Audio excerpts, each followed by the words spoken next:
नमस्कार, आप देख रहे हैं स्टेट अपडेट चैनल। मैं हूं कुमार राजेंद्र कानूनगो।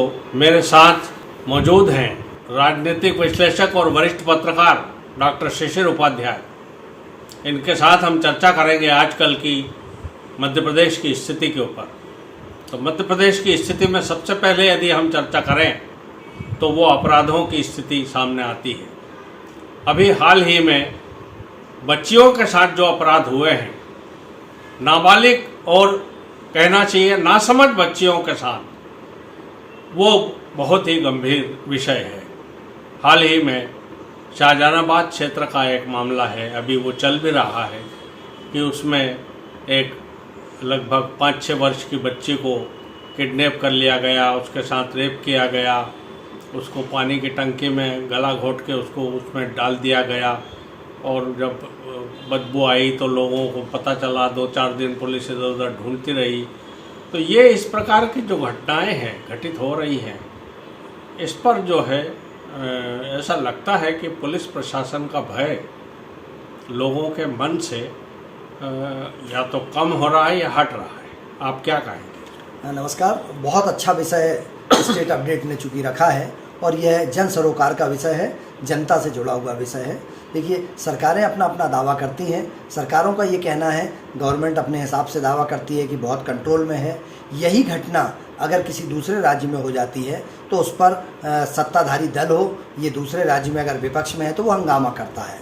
लेकिन दुर्भाग्य ये है कि इतने सब घटनाएं होने के बाद सत्ताधारी दल के लोग, माननीय जनप्रतिनिधि और विपक्ष के लोग सब शांत बैठे रहते हैं।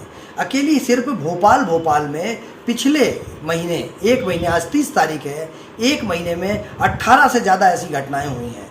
इंदौर में घटना हुई, सागर में घटना हुई, बैतूल में हुई, छिंदवाड़ा में हुई, जबलपुर में हुई, रीवा में हुई। मध्य प्रदेश के लगभग अधिकांश जिलों में इस तरह की घटनाएं हो रही हैं और इन घटनाओं पर पुलिस का ऐसा लगता है जैसे नियंत्रण खत्म हो गया है, पुलिस का भय नहीं है।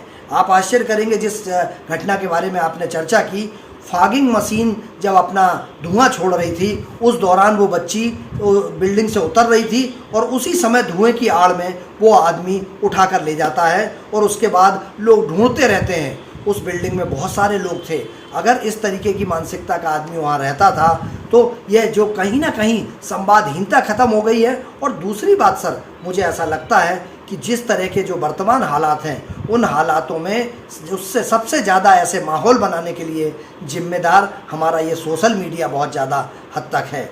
दुर्भाग्य ये है कि ऐसी घटनाओं में पहले माँ बहनें विरोध किया करती थीं, लेकिन इस जो शाहजहानाबाद वाली जो घटना आपने बताई है, इस घटना में माँ और बहन ने साक्ष्य छुपाने का काम किया है, उसकी मदद की है कि अब उससे गलती हो गई, लेकिन अंततः वो पकड़े जाते हैं। लेकिन प्रदेश भर में जो घटनाएं हो रही हैं और जिस तरीके के मामले सामने आ रहे हैं, वो कहीं ना कहीं हमारी संस्कृति के खिलाफ है, सनातन के खिलाफ है, इंसानियत के खिलाफ है। और जिस तरीके से जो मासूम बच्ची हैं, बोलना, बात करना और चलना फिरना भी अच्छे से नहीं जानती, 3 साल, 5 साल, 8 साल, अभी जो एक स्कूल का प्रकरण आया है जिसमें वो 5 साल की बच्ची थी, ये 6 साल की बच्ची है। इसके पहले एक 3 साल की बच्ची का प्रकरण आया था।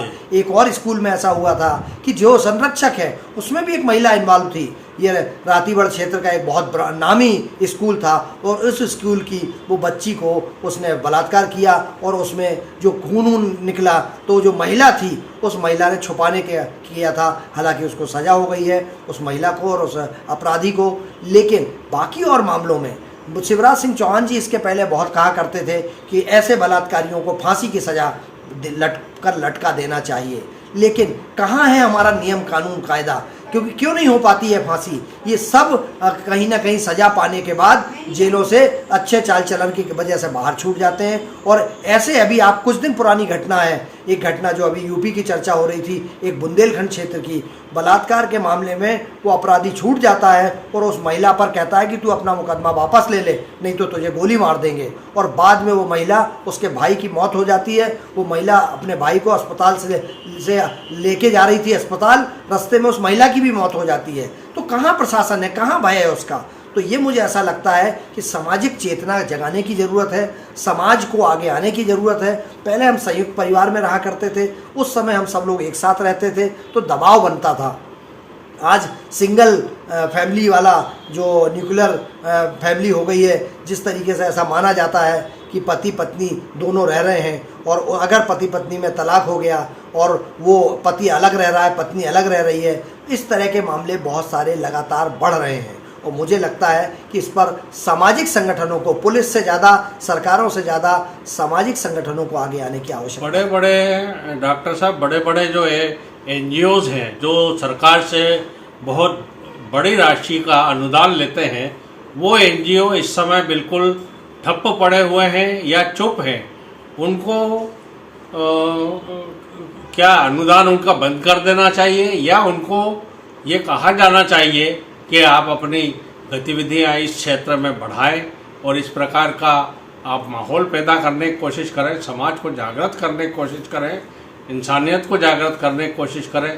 तो ये NGO ये कर क्या रहे हैं?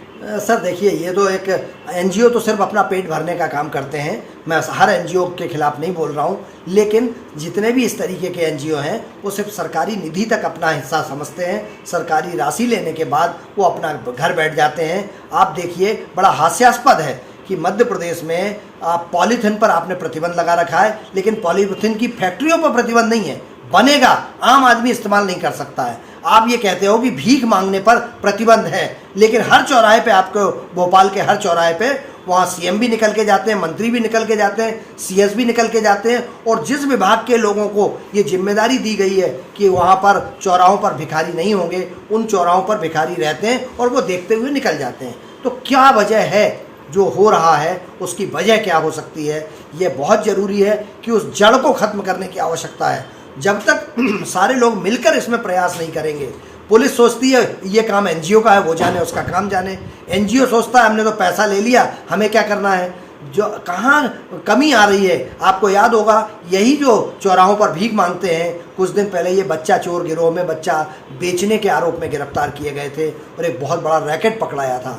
आपको आश्चर्य होगा, एक और खबर सामने आई है कि असम से 4 लाख से ज़्यादा बांग्लादेशी घुसपैठिए देश में आके ऐसे ही चौराहों पर कुछ ना कुछ बेचने और अज्ञात हैं।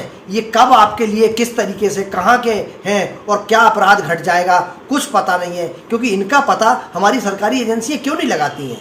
आखिर ये चौराहों पर हैं, इनका आधार कार्ड कहाँ है, ये कहाँ से आए हैं, इनको उनके यहाँ क्यों नहीं भेजा जाता है? लेकिन सब मिलके खा रहे हैं, सब मज़े कर रहे हैं, किसी को कोई लेना देना नहीं है। हर जगह हमने देखा है। पहले मुझे याद है कि अगर थाना क्षेत्र में कोई नया आदमी आता था तो मुखबिर सूचना देता था कि साहब वो आजकल वो एक डेरा आया है। वो जाके उनकी जांच पड़ताल करते थे, दस्तावेज देखते थे, कागज़ देखते थे और उनके पीछे आदमी लगाए रखते थे।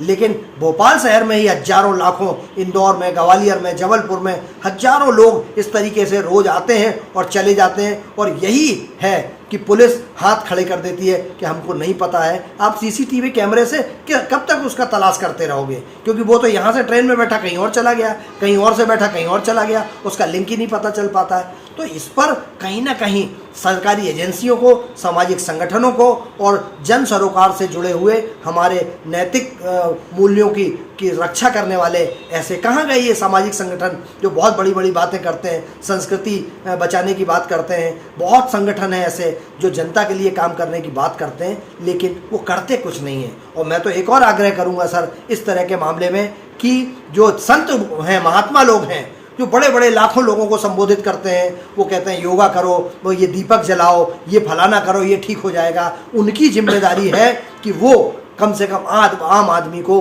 नैतिक बल दें और नैतिक रूप से इस बात की अपील करें कि ये जो अब बच्चियों के साथ अपराध घट रहा है, इस पर कैसे रोक लगाई जा सकती है। इस संतों को भी ये करना चाहिए, मेरा ये मानना है। बिल्कुल, समाज को और संगठनों को इस प्रकार का रोल अदा करना चाहिए कि इस प्रकार की घटनाएं जो हैं वो कंट्रोल में रहें, और पुलिस प्रशासन को भी अपना भय कायम करना चाहिए, तभी ये इस प्रकार की घटनाएं रुक सकती हैं।